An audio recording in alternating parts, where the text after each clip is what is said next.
You're in the home, the private home of President Woodrow Wilson, the home to which he retired upon leaving the White House. Many presidents, most presidents, leave Washington as quickly as they can. Woodrow Wilson and his wife decided to stay here, and he spent his final days here. Of course, we know of Wilson as Armenians, as the author, the spirit behind Wilsonian Armenia. And in many ways, the Armenian National Committee of America, Armenian national committees around the world, the Haytat movement, Haytat Shajruma, right? We are the heirs of that legacy, of the just national democratic aspirations of the Armenian nation. So for that reason, we are home. We are home. There's no greater constituency, there is no community with a greater love and respect for President Wilson than the Armenian community. That's an enduring respect and enduring love that will not change. That being said, I'll just make one comment about President Wilson. As a friend of the Armenians, he was valued by Armenians all over the world, including by a famous Armenian painter named Hovset Pushman. Hovset Pushman, in appreciation of Wilson's leadership, painted a painting. It was of his niece, and he named it L'Espérance. L'Espérance, which means in French, hope. Means hope. He was unable to travel to Washington to deliver the painting to President Wilson, but he asked his wife to go. His wife traveled across the ocean, came to the White House, presented the painting to President Wilson in the White House. He fell in love with the painting. It spoke to his soul. When he left the White House, as was the custom in those days, he was able to take the gifts that he received with him. They were his personal property. He asked in the final days of his life that when I die, I want my body, I want to lay in state in this room, and I want to lay in state beneath the painting of L'Espérance. And that happened. And that painting has stayed here, right here, ever since. Ever since. So I share this story to say to you that Wilson has a place in our hearts, but we had a place in President Wilson's heart. We had a very dear place in his heart.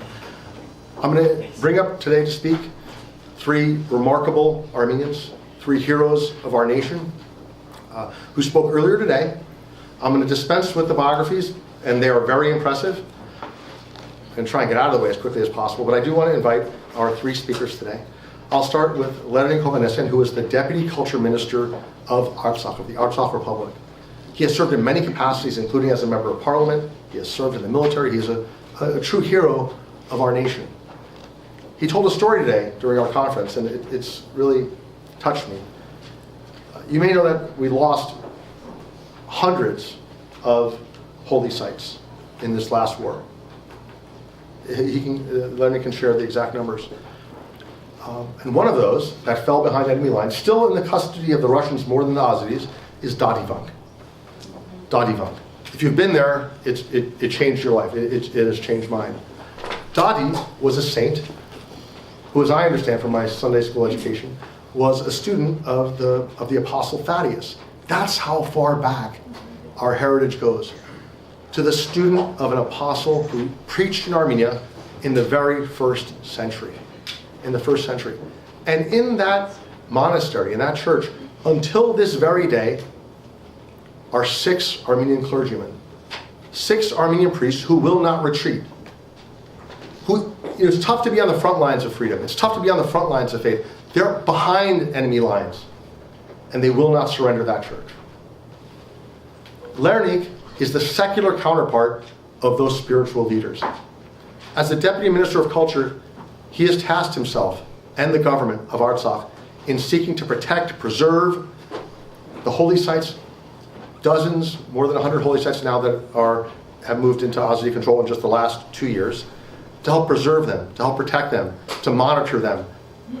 One day, so that they may be returned to us, so that our priests may pray in them once again, that the faithful may sing sharagans in them once again, that children may go there to learn of their history and their faith. This is our heritage. Lernik is defending it. These stones, these buildings, I believe that they remember us, and they want us back. And if we work hard, we will get them back.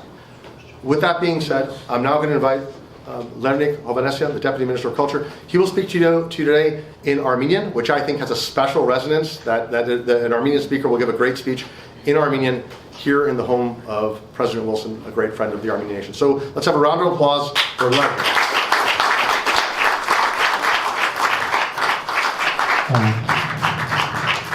Շնորհակալություն եմ հայտնում իմ լավ ընկեր Արամ Համբարյանին եւ երբ որ մտանք ասեց, որ պետք է սենյակում հնչի հայերեն խոսքը։ Ես էլ բնականաբար չէի կարող մերժել, որովհետև մեզ հայերիս համար սա նաև նվիրական վայր է, որովհետև Woodrow Wilson Ամերիկայի Միացյալ Նահանգների այն նախագահն էր, որը ամեն ինչ անում էր, որպեսզի օգներ Հայաստանին, եւ հենց 1920 թվականի նոյեմբերի 22-ի այդ իրավարար բյուջեը, որ այսօր այն իրավական փաստաթուղթ հաղթաթուղթն է մեր ձեռքին, որը ճիշտ օգտագործելու պարագայում կարող ենք ունենալ դիվանագիտության ասպարեզում հաջողություններ։ Պարզապես, երբ որ դուք գաք Արցախ, մտնեք Արցախի պատմաերկրագիտական թանգարան, կտեսնեք երկրորդ հարկի աջ կողմում կախված այն քարտեզը եւ այդ քարտեզ բնօրինակ քարտեզներից մեկը հայերեն լեզվով, որ 1920 թվականին է գծվել եւ այդ քարտեզը կախված է եւ մեր ընկերներն են նվիրել Արցախի պատմաերկրագիտական թանգարանին, որտեղ տրված են Հայաստանի Վիլսոնյան սահմանները, որը ցավոք սրտի մեզ համար կարծես թե երազանք է, բայց չպետք է հուսահատվել, չպետք է հուսալքվել, պետք է պայքարել եւ կարծում եմ, որ ճիշտ պայքարելու եւ ճիշտ տարբեր ոլորտներում մեր ճիշտ քաղաքականության հետևանքը կլինի այն, որ կմոտեցնենք հայ ժողովրդին Վիլսոնյան սահմաններին, մեր երազանքին եւ կարծես թե երազանքները մեկ-մեկ ի կատար են ասվում, այնպես չէ որ երազանքը միշտ մնում է երազանք, ուղղակի պետք է հստակ, համբերատար, նպատակասլաց, ուղիղ աշխատել եւ կարծում եմ, որ հաջողություն կունենանք։ Այո, հիմա մտահոգված ենք, հիմա Արցախը ծանր միշտ մեր Դավիթ Բաբայանը ասում է Արցախը հաշվեք շատ ծանր վիրավոր է, բայց Արցախը չի հանձնվել։ Եվ այդ ծանր վիրավոր վիճակում էլ կարելի է պայքարել։ Կարելի է պայքարել եւ կարծում եմ, որ այդ ծանր վիրավոր վիճակում Արցախը մի քանի անգամ հայտնվել է եւ իր մեջ ուժ է գտնել ապաքինվելու եւ դառնալու այն պատվարը, վահանը եւ այդ թշնամու դեմն առնելով կարողանալ այն բաղձալի ազատագրություն ունենալ եւ ունենալ այն սահմանները, որը գծել է Woodrow Wilson-ը։ Շնորհակալություն։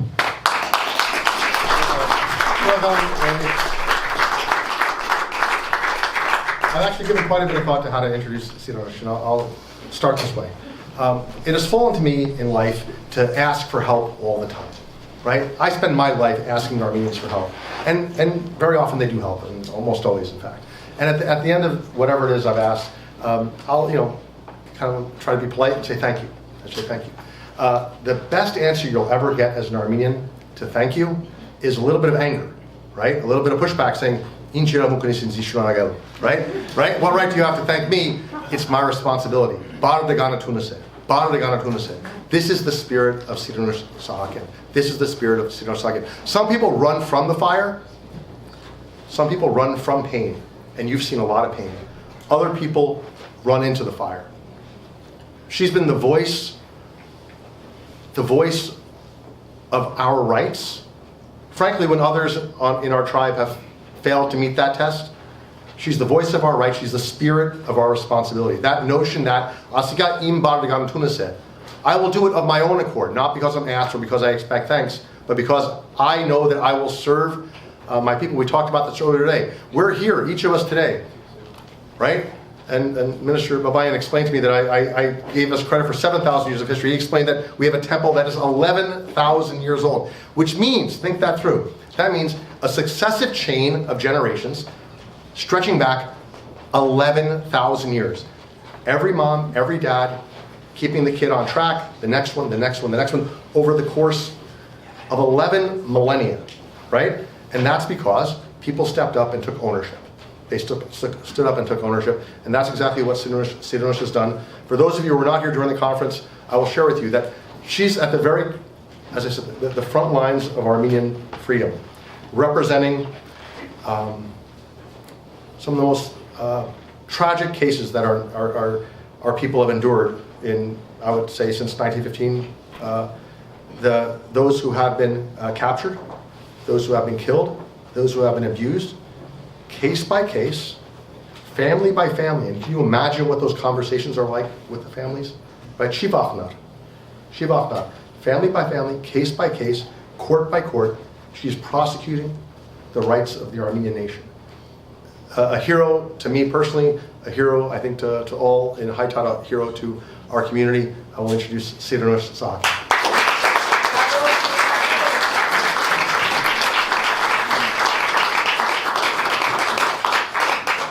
Thank you so much for this introduction. I think that I have more to do for my country, for my nation, but maybe I'll start from my feelings. Of course, I have very controversial feelings being in this special house. Wilson, historical figure, and through his attitude, we have sense of justice.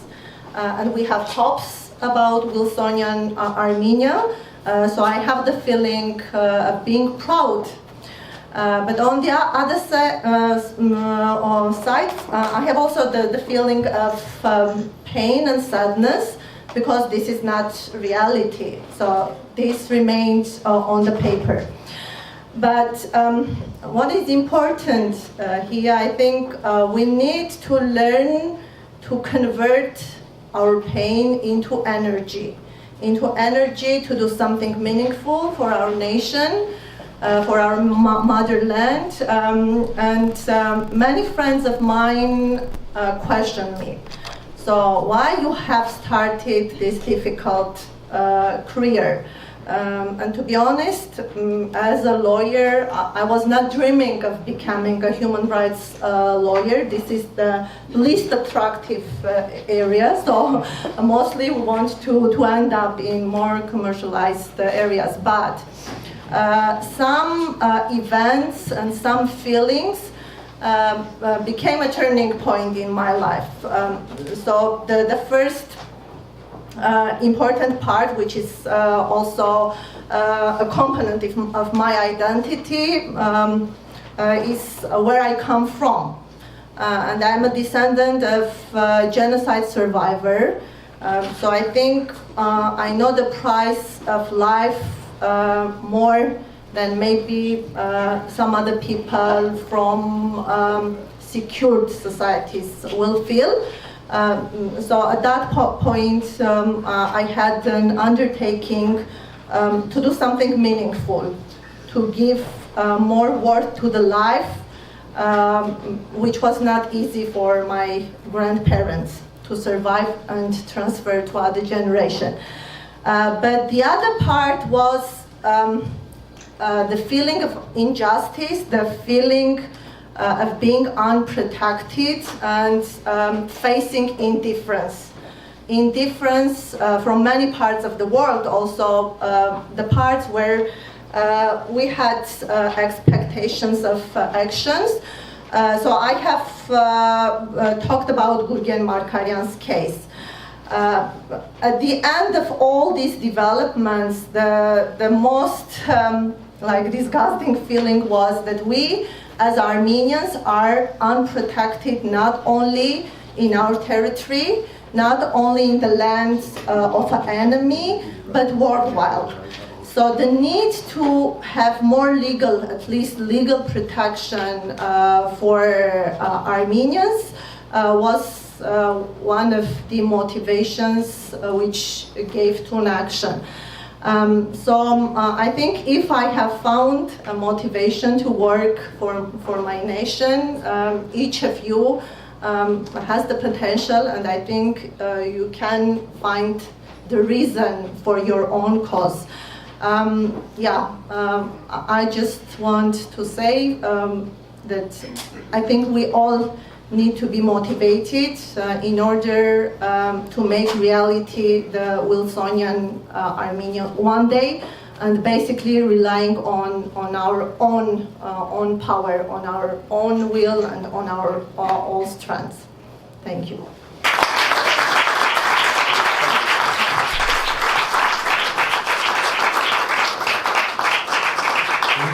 Today, Minister Babayan, I was reminded of lessons I learned long ago as a member of the Armenian Youth Federation in New Jersey. We would have educationals at all our meetings about the different fedais. And one educational was about Serov Akhpur. And the way it was explained to me was that Serov Akhpur was the kind of man who, when others lost faith, when others could not find hope, they would literally make a pilgrimage to see Serov, and Serov would instill them with hope. They literally called him Serov Akhpur. In English, that means wellspring or spring, right? And the idea was that if you are so thirsty for hope that you go to the spring and you drink of that hope, you're inspired. And then you can go and do what you need to do. Those people are few and far between, but they're immensely valuable to a nation. Immensely valuable to a nation. Earlier today, Minister Babayan came to our conference. We had people from maybe 20 different states, and a hopeful, positive, energetic, driven group. But in the background, it's inevitable. There's going to be a little bit of pain, a little bit of disappointment in our souls, right? We've had bone-crushing scenarios to deal with, right? But that loss of hope, while it might be at some level understandable, is absolutely unacceptable. Absolutely unacceptable, because it leads us nowhere. And Minister Babayan charted a path forward. He explained to those in attendance, as he does in cities across North America, across Europe, around the world, this is his mission, to travel the world, to work on the diplomatic front, but also in educating and informing our community about there is a path forward. It will be difficult, it will require service, it will require sacrifice, it will not be easy, there will be setbacks along the way, but this is the path forward. And I think that is exactly the spirit this nation needs. It does not exist, sadly, in every corner today of the Armenian nation, but it does exist in Artsakh. It exists in Stepanakert and Askeran and throughout the Republic. You mentioned today that the people are still having weddings, still baptizing their children, right? These are our proud people who live under the gun. They have the courage to face their destiny, right? And Minister Babayan explained to us how we can help them meet that future, whatever it brings. So we're very, very honored. Truly, it means a great deal that the Minister Babayan came to speak to our conference, even more that he would be here in the home of Woodrow Wilson. So with that said, let me invite Minister Babayan to offer his remarks.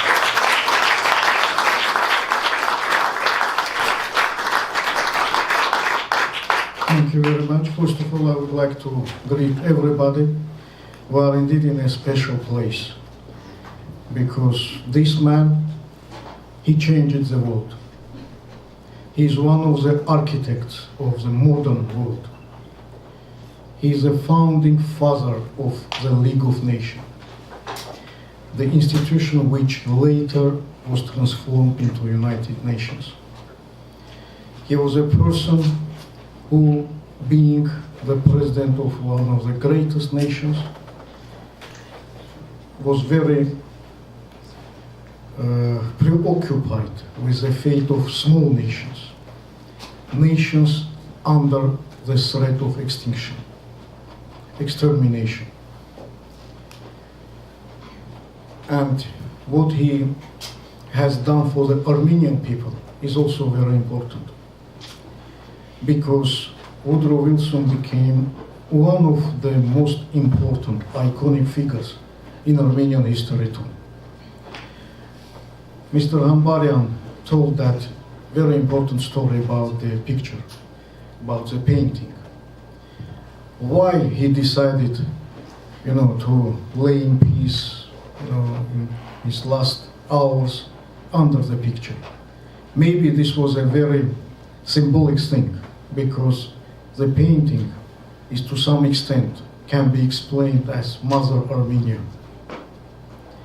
And he felt maybe that pain, that he couldn't realize fully his dream, that this nation is still had to struggle for its survival for decades and maybe centuries to come. So he put that picture, that painting. But the Armenian people put the painting of Woodrow Wilson into our hearts and minds. It is carved in the history of Armenian people. If you ask ordinary Americans, few of them will know who is Woodrow Wilson.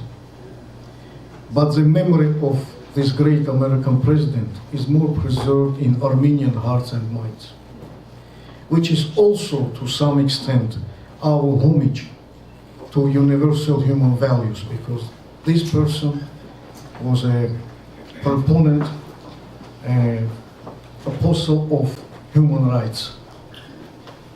He is indeed one of the founders of Haidat. So, brothers and sisters, it's of course a great privilege to be here. And what we have to do?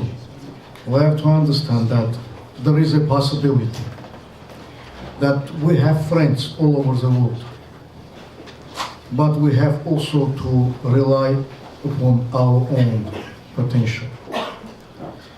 Woodrow Wilson drew a map, but we were unable to carry out it.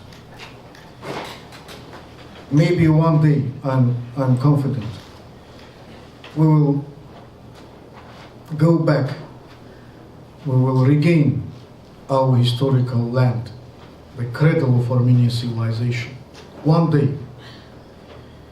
But we have to work for that very reason. We have to materialize the thoughts and ideas of great people, including Wilson himself. So what can I say? These kind of people inspire our people too, our nation. What we have to do is never forget history, but never have this complex of the past. Past is very important. We have to remember the past in order to carve the future. But past should not be the only thing.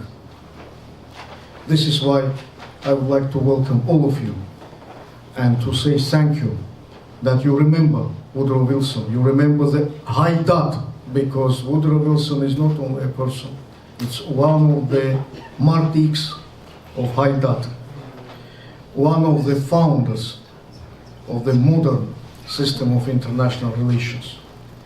So remember, great people, value our nation, love our nation, and always be confident.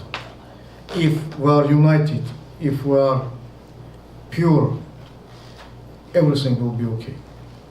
So let us remember the past, work for the future, and value the present day. Thank you.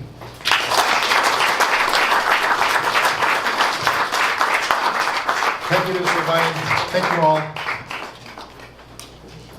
I think that will wrap up the evening. You're welcome to stay. Please enjoy the food. I think we need to wrap up here by about 9.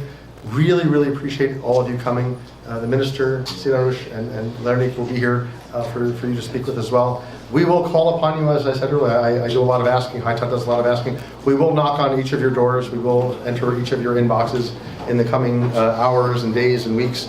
Please respond to the call. We need your help more than ever. We need your help more than ever. We have to zero out U.S. military assistance to Azerbaijan. I can tell you Woodrow Wilson would have never sent military assistance to Azerbaijan. It is, I'll jump on my soapbox for a second here. It is contrary to the spirit of Wilson, I think contrary to the spirit of America, to be sending our tax dollars to fund a corrupt, oil-rich dictatorship that is, as we speak, invading Armenia, ethnically cleansing Artsakh, torturing and abusing innocent Armenians, deploying mercenaries and prohibited munitions like white phosphorus and cluster bombs against the Armenian nation, wiping us out, attacking us, in seeking ultimately to eradicate us in every single way with the benefit of our tax dollars. That is absolutely unacceptable. There's a lot of other stuff on our agenda that I can share with you today, but at the very top of that agenda is no more U.S. tax dollars to a foreign dictatorship, to an oil-rich tyrant who is this very day killing our brothers and sisters. So in that spirit, let me thank you all for being here. Thank you for your patience through this program. I know it's a hot room but a good place for warm hearts. So thank you all for being here. Thank you.